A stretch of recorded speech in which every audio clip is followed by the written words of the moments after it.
All right, so today's video is going to be about Confederate symbolism. Since we are in the race unit, it seems as if it would be important to discuss, racist symbolism. Now, remember, as we talk symbols, one of the things I am going to address, and I'm going to specifically give you an example towards the end of the video, are people who think they get to, on the fly, change the meaning of symbols. Well, to me, it doesn't mean this. I don't think it means this. They're either ignorant or they're just making it up because as we talked about very early in the semester, especially when it comes to significant symbols, there's a social construct involved that society has already predetermined what things mean. That would be like saying, well, I, don't think that's what the color red is. I think the color red is actually the color blue. Like, we don't get to do that. I don't get to go around and give people the middle finger and go, well, I don't think the middle finger means what it means. I think it means, hello, how are you? I hope you're having a lovely day. Like, we just don't get to do that. Part of language is agreeing to what things mean. It doesn't mean that there aren't, in some instances, changes over time, because we've talked about how the social construct can change. But the social construct on what Confederate symbolism is has not changed.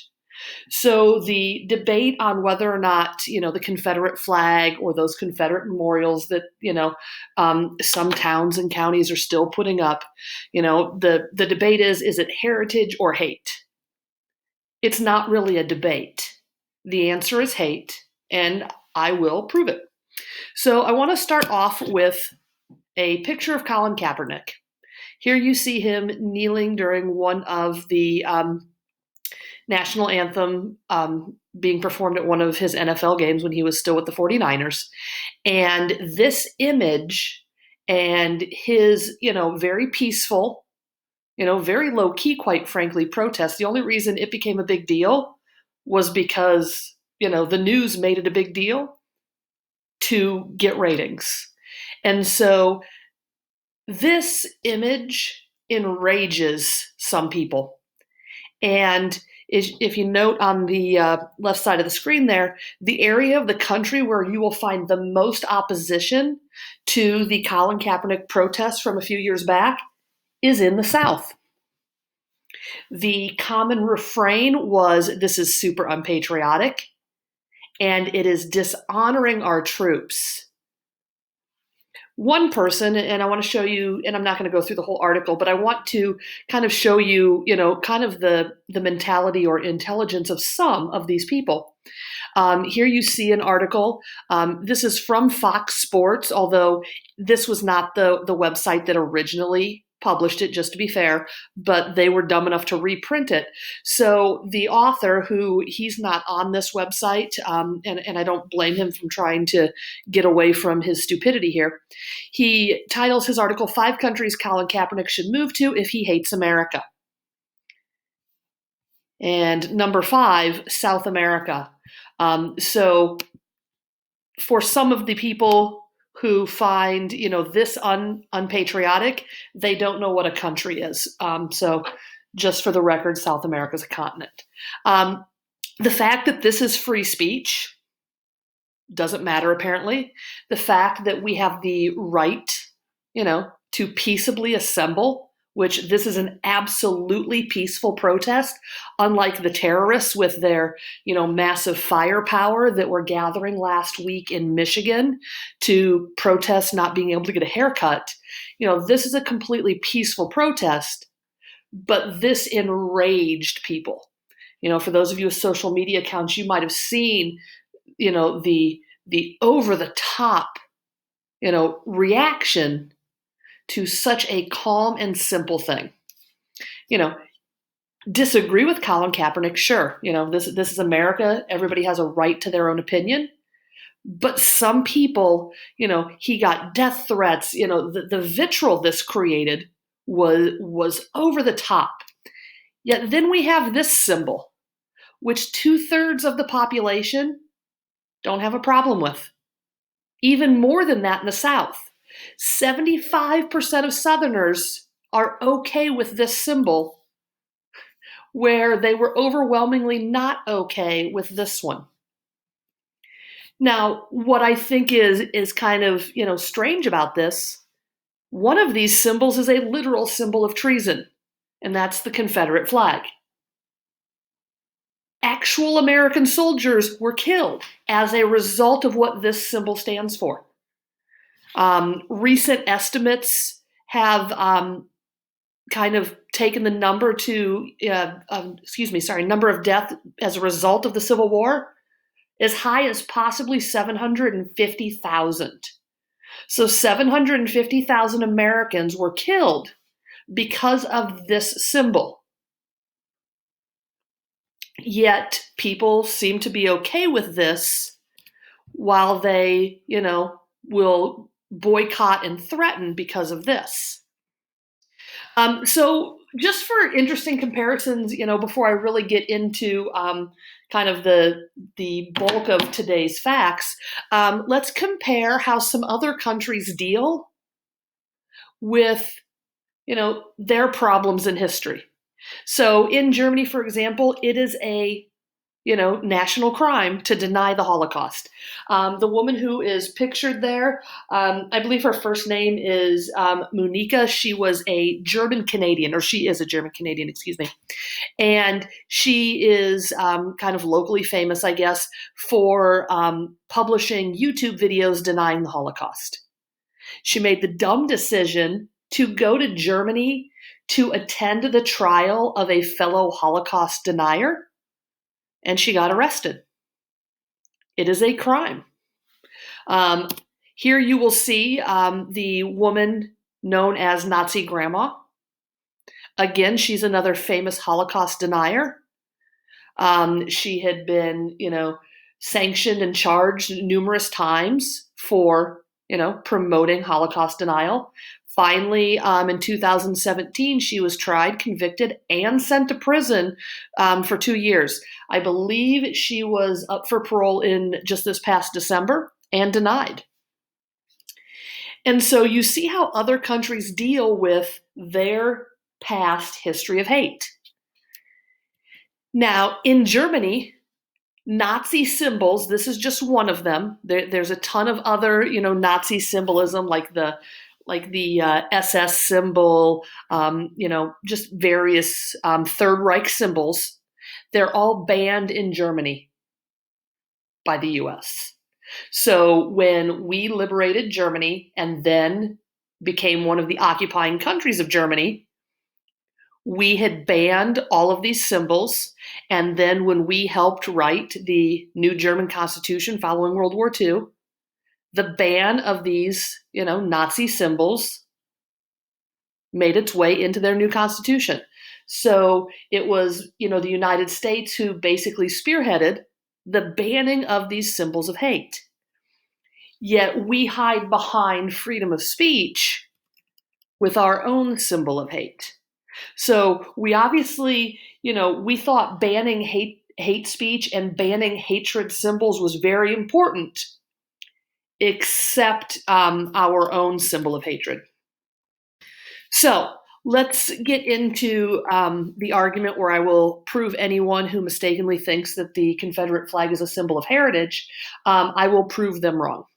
So there's 3 basic things to kind of think about that we'll break down. And the first one, and I'll spend a little bit of time talking about this, one of the big problems is people who repeat the lie that the Confederate flag is about heritage. It's because they are believing what's called the lost cause ideology of the Civil War. So that's what I want to talk about for a little bit. What is the lost cause ideology? It's a fictional rewrite of Civil War history. Basically, in hindsight, the South wants to make themselves look better. And so the idea is they're trying to argue that the Civil War was not about slavery. So the name Lost Cause, as you can see right here, is going to come right here where it talks about this, that the cause of the Confederacy was just. And the only reason they were punished was because they lost the war, not because they were fighting for something that was unjust. Basically saying that, the winners get to write history and the North just wrote everything wrong. Now, this is absolutely incorrect, and it's absurd because it hinges on two concepts, and I'm going to unpack both of these concepts as well. But if you look down here to the bottom, the reason why is they're claiming that the Civil War has nothing to do with slavery. So the causes of the Civil War, according to the incorrect people who promote this lost cause ideology, is one, that the war was about preserving the Southern way of life, or it was about protecting states' rights. So let's start with this Southern way of life. So let's unpack these two lies. So first, the Southern way of life. So if you have to fight a war to protect your way of life, then it stands to reason that your way of life is being threatened. So we have to ask ourselves, what part of the Southern way of life was being threatened? So I started asking myself, what about Southern life was in danger? Their banjos are not being confiscated. They can still eat biscuits and gravy. So what part of Southern life was being threatened? That's right, slavery. And it should say the only thing, not the only think. Good job, Colette. The only thing being threatened, and it was even really a slight threat. Had the South not seceded, slavery probably would have continued, not indefinitely or anything like that, but at least a little longer than it did. The only thing being threatened was slavery. So, and I highlighted this because it's very important. If you're arguing that you're protecting your way of life, and the only aspect of your way of life that was being threatened was slavery, that means the war was about slavery. Let's do the next one. Let's talk about states' rights. And so this has the same exact thing. Now, first of all, some people will argue that what happened was the federal government had gotten a bit tyrannical with tariffs. For those of you, just a reminder from last year, the year before, when you took American history, a tariff, simply put, and this isn't your best definition, but it's basically a tax on goods coming into the country. It's been in the news the past couple of years because we've been increasing tariffs on China. The consequence of that is if we raise tariffs on goods coming in from another country, they're going to raise their tariffs on the goods we trade with them. So Southern farmers would have been very unhappy with high tariffs because it would have really impacted the price they could get for their farm products, like especially cotton. Here's the problem with that argument. Tariffs were at their lowest rate since 1816. So you've got the lowest tariffs you've ever had in 50 years. So that can't be what you're fighting about then. So what other states' rights are there? Well, let's quote the Confederate Constitution. In all such territory, the institution of slavery as it now exists shall be recognized and protected. The inhabitants of several Confederate states shall have the right to take such territory, any slaves held by them. So notice, it's basically meaning that if you are in the Confederate States of America, you are required to permanently allow slavery, and you can't, as a state, you can't create your own laws regarding slavery within your own boundaries. Well, what about the states' rights? That's right, this was not about states' rights, unless you want to say it was the states' rights to have slavery. Because here, this is from the very own Confederate Constitution, they are outlining that the states do not have rights to make their own slavery laws, rules, and regulations. Now, this is because they weren't getting federal protection from Northern laws. So specifically, and this comes from, and I'll get to this in a moment, from the Declaration from The immediate causes. So this was basically when South Carolina first seceded from the Union, they wrote a list of reasons why. And that's this Declaration of Immediate Causes. And so in listing this reason, let's see, I'm wondering, maybe we'll find it. Their key grievance was that the federal government wouldn't overturn the laws of northern states concerning their fugitive slaves. This is super significant.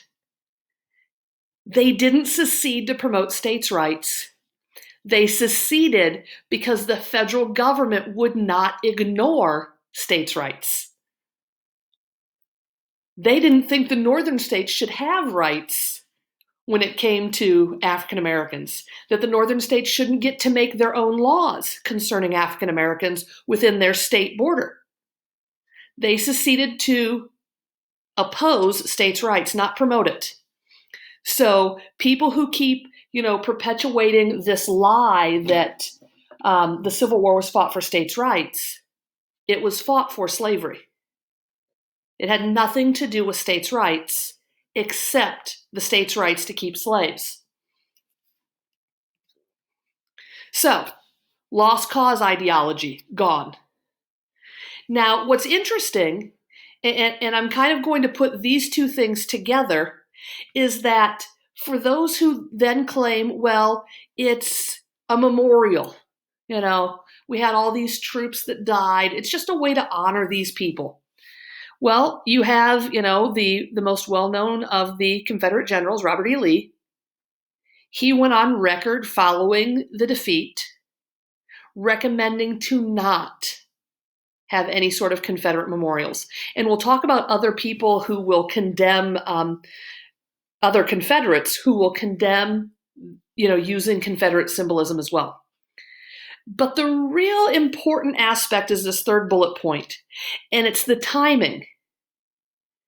Every time something happened for the betterment of civil rights, you saw an upswing in the building of these Confederate monuments, or you would see a skyrocket in sales of Confederate flags. And this is not coincidence. So these Confederate symbols are directly connected to things like desegregation. So, you can't separate these Confederate images from the hatefulness of Jim Crow. It's impossible. So let's take a look at the Confederate flags. So these are the actual Confederate flags of the Confederate States of America. And then, we generally talk about like the Confederate battle flag or the battle flag of the Virginian Army and stuff like that. And that's when you think of just this, St. Andrew's Cross imagery right here. So, but these are the actual flags of the Confederate States of America throughout its years of existence. So I point that out because I want to dispel this heritage myth by looking at the state of Georgia and its flag from 1956. So here you'll see the various Georgia flags throughout time. So this is the first one, then it goes over here.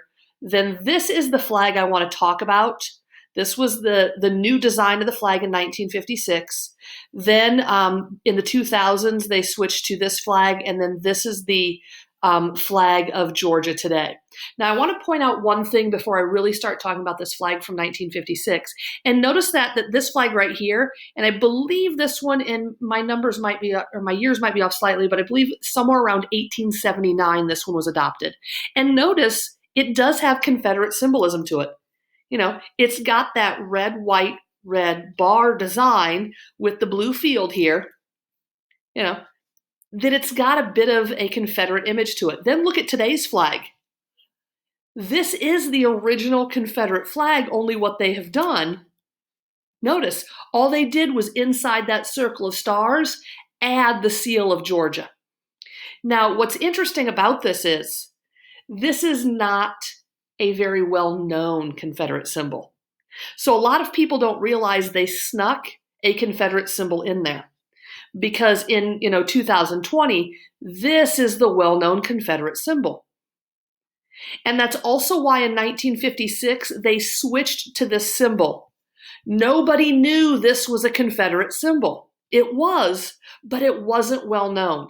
Even Southerners had forgotten what I'm sure your Southern historians, of course, knew, but your average Southerner did not realize this was basically the original Confederate flag.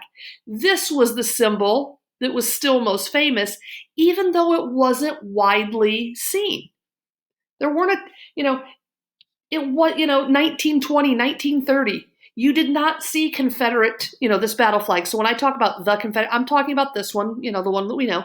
You didn't see those flying all over the South in the 1920s and 30s. It's not until the late 40s and really into the 1950s and 60s that this image starts really getting mass produced and starts getting displayed. And so I want to talk about the Georgia flag and why they changed it to this more well-known Confederate symbol.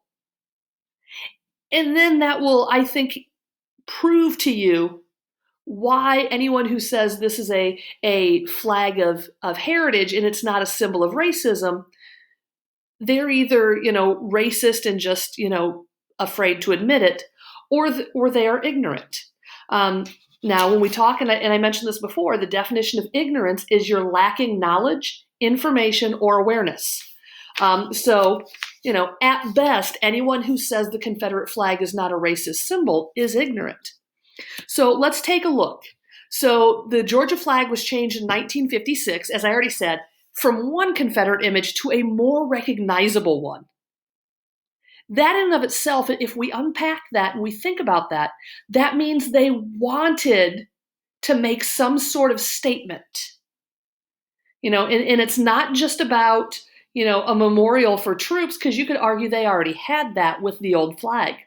They want everyone to know. They're sending a message. Now, how do we know what message it is? I'm not going to guess what the message was. They told us.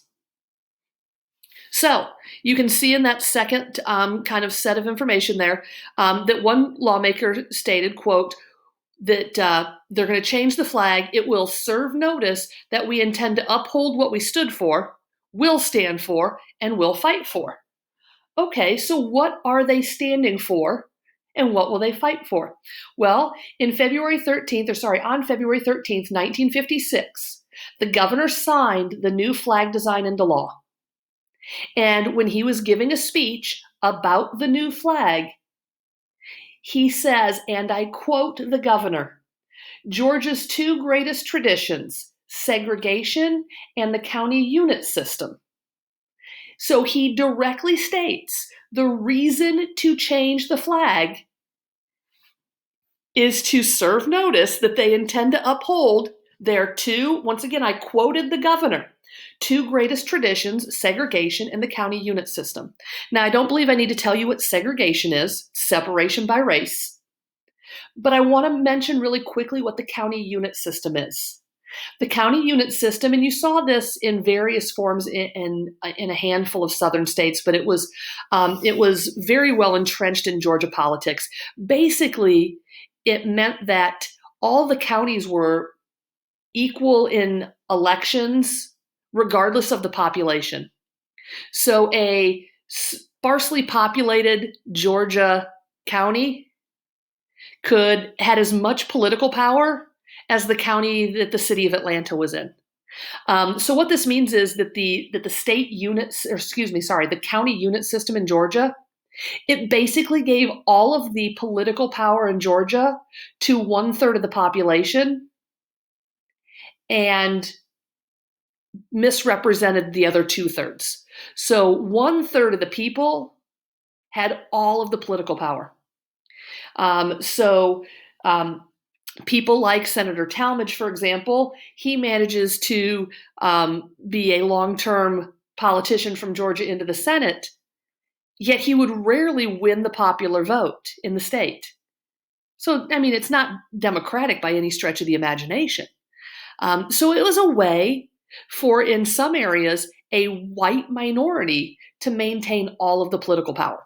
So when the governor of the state says, hey, let's change the flag to show the rest of this country that we've got two great traditions, one of them segregation, and the other one is basically disenfranchisement of African Americans. Disenfranchisement, for those of you who don't know, enfranchisement means the right to vote. Disenfranchisement means you're taking away someone's right to vote. And, the South was well known for things like poll taxes, literacy tests, or threatening violence and even killing African Americans if they tried to vote. Another way to do that would be Georgia's county unit system. Sure, go ahead and vote, but your vote won't count. And so they basically stated to the whole country, we're going to show you that we will segregate and we will disenfranchise. Now, why 1956? What had happened the year earlier? Brown versus Board of Education. So the Supreme Court had ordered the integration of schools. Of course, the South ignored that order. The Supreme Court's going to have to follow up. In some instances, Eisenhower will have to do this, and then Kennedy will have to do it as well. They'll have to send in federal troops to integrate schools. But that's why there was a change in 1956. That's why they had to serve notice that they intended to uphold what they stood for. And then the Georgia governor listed what they stood for: segregation and disenfranchisement. So I don't have to theorize why they changed the flag to the most recognizable symbol of hate. They told us in 1956. Now, during the debate in the Georgia State House, yes, they used the terms tradition and heritage. They were never used in conjunction with memorials for soldiers or anything like that. They talked about, and the governor said this, two great traditions: segregation and, disenfranchisement. So they weren't talking about, a tribute to the soldiers. They're talking about the tradition and heritage of racism in the South. They changed their flag to let everyone know they were racist. So we can't just ignore that that's what the symbol means. They directly stated that's what their symbol meant. Now, what happened was, and I want to talk, and I'll just leave the slide here, I think. Yes. So let me go back to the symbols here. It was after World War II when this symbol, this Confederate battle flag, really took a political turn. Why? What did Truman do after World War II? Well, he basically had an executive order that integrated the military. So for the Korean War, African American soldiers would serve with white soldiers in the same military unit. And he did a couple of other really small, like federal orders of desegregation. That was when this symbol became political. And it became a symbol of opposition to civil rights. This is also 1948 when many of the Southerners broke away from the Democratic Party, because Truman was a Democrat. They broke away from the Democratic Party. They created the Dixiecrats. At Dixiecrat political rallies, there they were, flying this flag. A flag that you could drive, for a day or two in the South and never see. But now you were seeing it everywhere as a symbol of opposition to integration. So once again, this is a direct link to the Confederate battle flag being, a symbol of, racism. 1955, after the Brown versus Board of Education decision, sales of the Confederate battle flag skyrocketed. Most Southerners didn't have one yet. Now most of them do, and they have more than one. So it became a common symbol at anti-integration protests and rallies. So when people were protesting, the integration of schools or any sort of advancement in civil rights, this became the most common symbol being displayed. A symbol that was not widely displayed before is now being displayed all the time at anti-civil rights events. It's a direct connection to racism and hatred. So, going back to Georgia then, right around the same time, these are happening within months of each other. Around the same time Georgia decided to change their flag, they also passed laws diverting money from public schools to private schools. And once again, they openly stated it was to impede integration. Oh, you want us to integrate our public schools? Fine. We won't fund them. We'll make sure all the white kids can go to private schools. So they are directly stating what their intentions are at the time period. One of the leading politicians who pushed for the change to add the more recognizable Confederate symbol, John Salmons Bell, he's the one who introduced the legislation. When he spoke at a Association of County Commissioners meeting, this would be, the ACC was probably the organization of the most powerful politicians in Georgia. He was speaking and promoting his legislation for changing the flag. And his justification for it was, quote, to promote, quote, traditional policies regarding segregation and support for, quote, the county unit system. Once again, he directly stated, this is the guy who, if we want to pick one person whose idea it was to put the Confederate battle flag on the 1956 state of Georgia flag, this is the guy. And he openly admitted the reason he wanted to do it was he wanted to show support for segregation and for disenfranchisement of African Americans. So to stop them from going to white schools and to stop African Americans from voting. That was the reason to change the flag. Now, as I stated before, the terms tradition and heritage were used. But here's the interesting thing. The United Daughters of the Confederacy and the Sons of Confederate Veterans, these are the two leading kind of Confederate heritage groups. Now, in 2020, we can argue that they're hate groups as well, but they opposed the new flag. They actually thought it was a misuse of Confederate symbolism. Why? Because it had nothing to do with the Confederacy and soldiers or anything like that.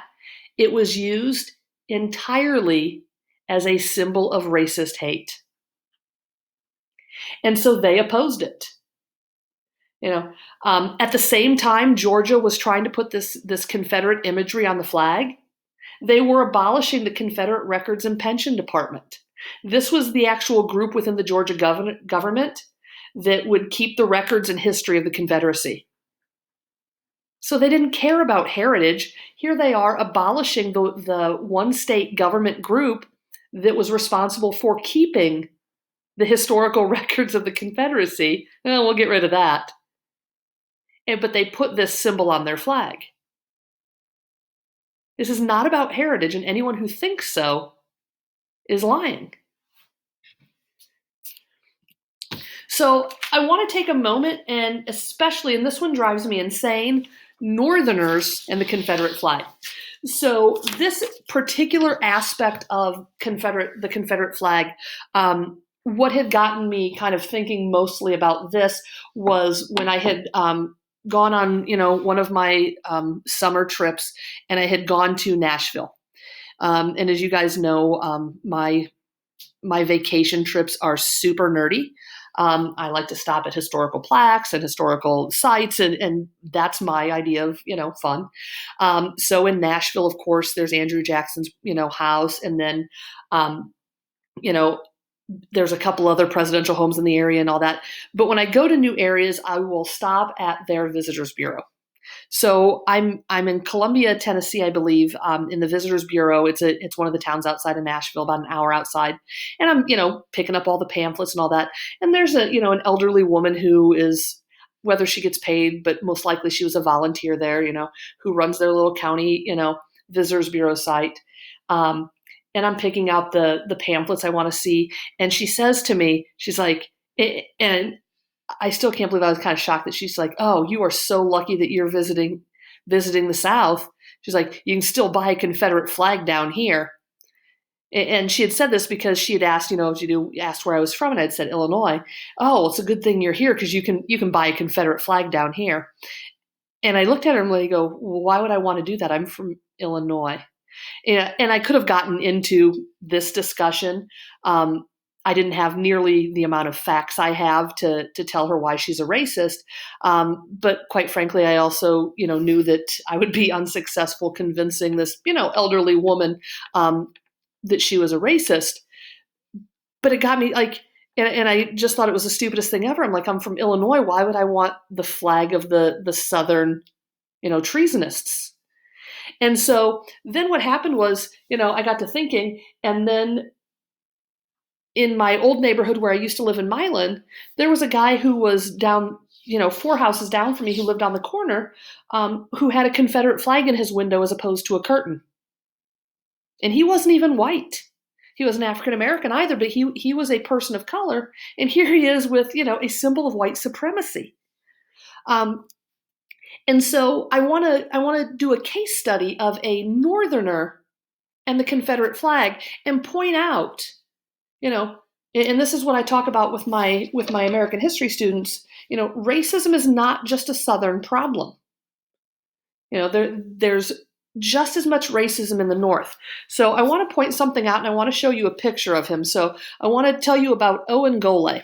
He is from Pleasantville, Iowa. It's about a 2-hour and 45-minute drive from here. It is just a little bit southeast of Des Moines, Iowa. And you will see, here we have, as I load this up, here's a picture of the flags in Owen's front yard. Remember, this is the top one. This is the very first Confederate battle flag, and then very first Confederate flag of the Confederate States of America, and then below that's Confederate battle flag. And then here you will see another picture of Owen and his flags. Here you see, since the pictures have changed, now out in his front yard, he has an entirely different Confederate flag. This one, remember, was the last Confederate flag. If we go back to, so the first picture was this flag here. The second one was this last flag here. Here you can see there, if you look just past Owen's, posterior there, you can see he's got a tiny little Confederate flag there. This is also a Confederate flag. This was probably the one he used to have flying here, and it's this original flag here.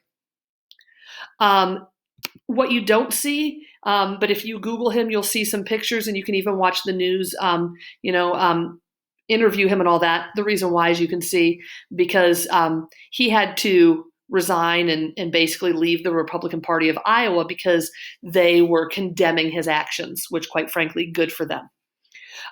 So Owen's being asked about the Confederate flag. And if we take a look here, here we have what Owen says about it. Here's why he flies it. Because it stands for heritage, proven wrong. Those people were fighting for states' rights. I already proved that wrong. The freedom to make their own way. Well, the freedom for slavery. And to choose their own way against a tyrannical federal government. If your definition of a tyrant is somebody who tells you you can't enslave people because they are of a different race, I don't think you know what the word tyrant means, and you and I are not people who share values in any way, shape, or form. So I proved this one wrong already. Stands for heritage, proven wrong. Now, one of Golay's friends said, about he means the South, they wanted their independence. They wanted a smaller government. All right, so let's talk about smaller government. A lot of people always talk about, well, it's about growing federal power, smaller government, blah, blah, blah. No, remember, I proved that one wrong. They wanted more federal government. They didn't want a smaller federal government. They wanted a federal government that would go into those northern states and tell those northern states what to do. So it wasn't about wanting a smaller federal government. They wanted a federal government that would allow them to tell northern states what to do. It's just rebelliousness. Well, yeah, rebelliousness against the abolition of slavery. It's a symbol of slavery. So, if we take a look at it, there really is nothing other than that. They can't defend it. The Confederate flag is a racist symbol. So people who fly it are either racist or they're ignorant. At best, they're ignorant.